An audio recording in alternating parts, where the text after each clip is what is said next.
Hello, hello. I am on a weight loss journey and just look at me. Look at me.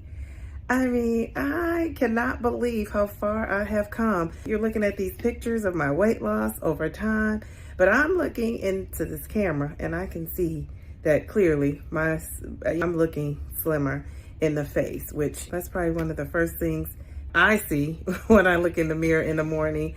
I've lost 41 pounds in 8 months. And that averages out to about 1.2 pounds a week, which is what they tell you should lose. So I'm losing slowly but surely. Those pounds are adding up. Now, if you've been following my journey, you know my goal is to get down 50 pounds, to be down 50 pounds by Thanksgiving. And I plan to do that. Instead of talking about how I plan to do that on this video, which was my initial thought, I'm just going to tell it to you straight. I am excited about all the things that I can do now that I could not do or did not feel comfortable doing when I was 41 pounds heavier. So I will start with the first thing, being able to cross my legs. Now, I could have crossed my legs before, they were just uncrossed. And so now I can actually cross my legs and feel comfortable. Now, is it the best leg cross that I want to do? No, but I can actually do it. I can actually sit down and have my legs in a different way than just sitting with them close together.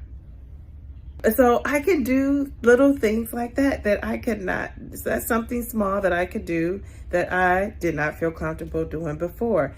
I can actually go on an airplane now and not really worry about if the seatbelt is going to fit. And I will just say, I was dating this guy, he lived out of state, and we would get together, we traveled together. He lived out of state, I lived out of state. He would fly me to see him often. One of the places that he took me for, I don't know if it was my 45th birthday, I can't remember, but he took me to Paris and London. And it was like a bucket list trip for me. And he told me one day he was taking me, figure out everything I wanted to do. And he was just taking me to Paris, and it was great. I remember one night I was planning the trip and I had his card. I'm just planning and racking up things for us to do and just was so excited, looking forward to this trip. So I was all into it. I mean, I was all in. Now, let me just say, he liked me for how I was looking perfectly fine. But in my mind, I thought, I want to be slimmer when I go to Paris and London. So my goal was to lose weight. And that did not happen. I did not lose weight like I planned to lose weight. And so all I can remember is packing for that trip. I had to fly to his city before we flew to London. And then we went from London and took a train to Paris. And so I just remember thinking, and all my time picking out outfits and deciding what I was going to wear, about how fat I was and how can I fit in that seatbelt seat? Is it going to be tight? You know, some airplanes you go on, and I have found this to be true, some of the belts on the airplane are tighter than others. And I won't name the airlines or whatever, but if you have this experience and you feel confident, you put that in below. You put that in the comment section. But there are definitely airlines that are more friendly to those bigger waists. I was just so nervous about, am I going to be crowding him in on the seat, or is anybody going to be crowding us in? We started to buy first class seat tickets, so you would have had all kind of room. And at the last minute, we decided not to. I didn't really care if I flew first class, but at the time I'm packing, getting ready for the trip, I thought, why didn't I let him buy the first class tickets? Because I wouldn't have to worry as much about those little things that you think about when you are overweight. And I don't think people realize how much stress it is to be an overweight lady in today's society. I mean, fat phobia is really a thing. I don't always think people have bad intentions when they have this fat phobia, but I think sometimes people just cannot hide it. When I was going on this trip, here I am planning for Paris. Who plans to go to Paris and London?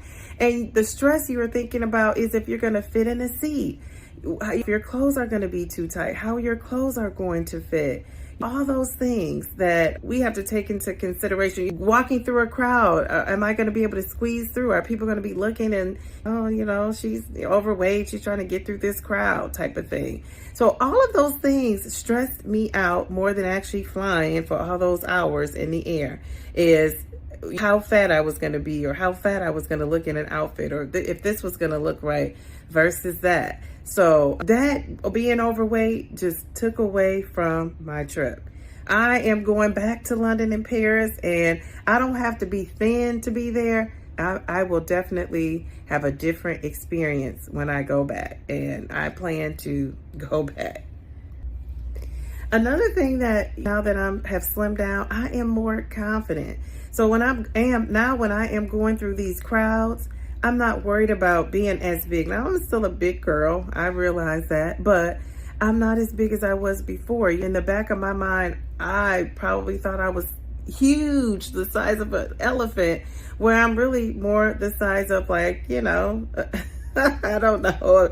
I'm not going to compare myself to another animal, but you get the point. You get that point. So, you know, it's like you have that body of dysmorphia going on.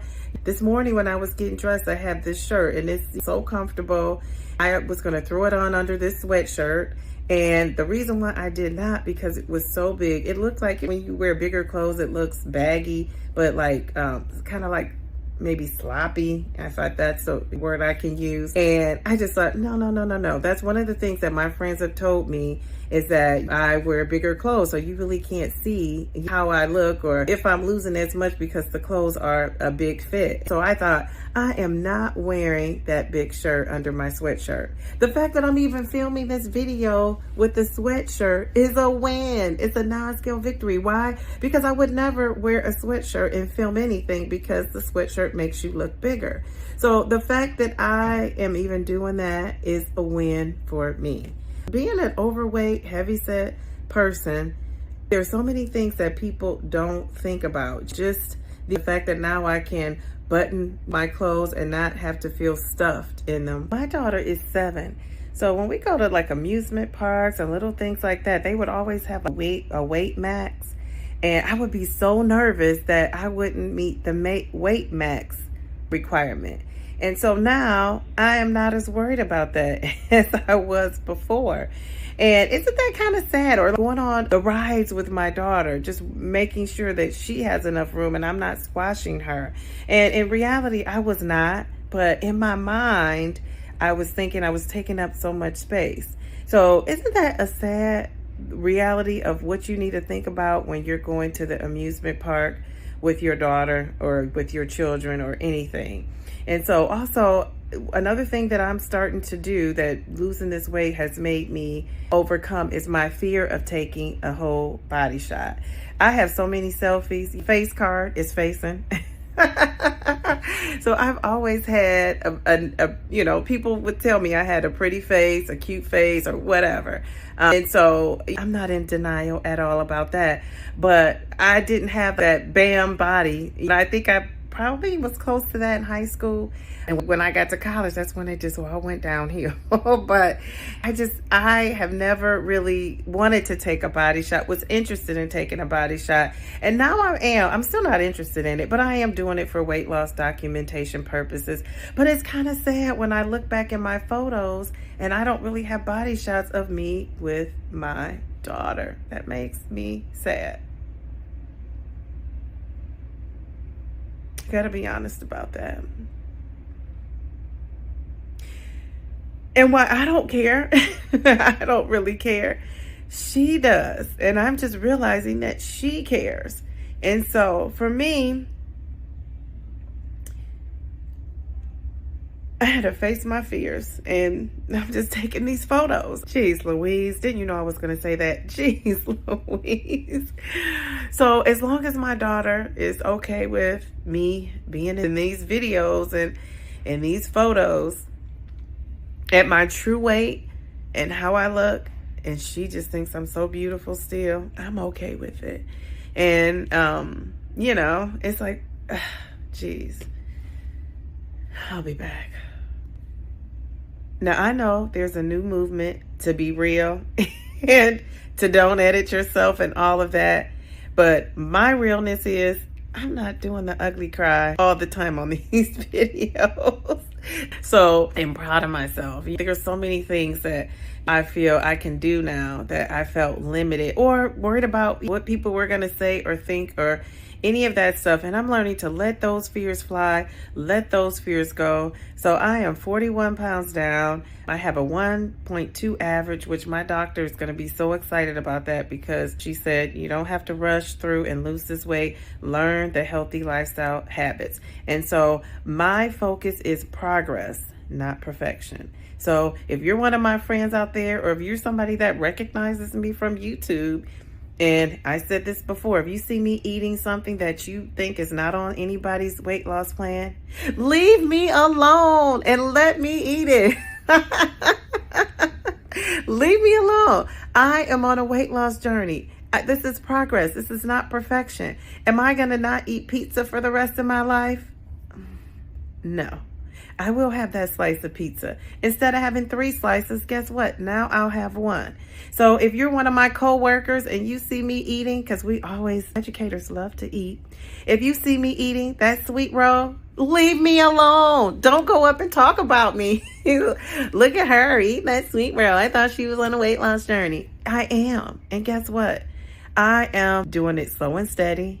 And I'm not going to deprive myself, because when you deprive yourself, that's when you go off and binge. That's when you binge eat. And guess what? Binge eating is not just the big girls, little guys, small people do it too. They binge eat, or they go and they drink alcohol or smoke cigarettes or whatever they do. I don't do that. I eat. And so if I need to have that little slice or that half a donut when somebody's bringing in a donut, let me have that. That is my joy for the day. So let me do that. Now, if you see me eating 2 and 3 and 4 donuts, you might want to stop me. That won't happen. But I'm just saying, you get what I'm saying. So I am celebrating my 8 months. I have been 8 months taking Mounjaro, and when I go to the doctor next week, what's going to solidify how great I feel and how excited I am about my weight loss, my blood work results. So that's what I'm going to be waiting for. That's the whole purpose, which really kickstarted my journey. Everything else is just, as they say, icing on the cake. So thank you for watching. Subscribe to my channel. Remember, slow and steady wins the race.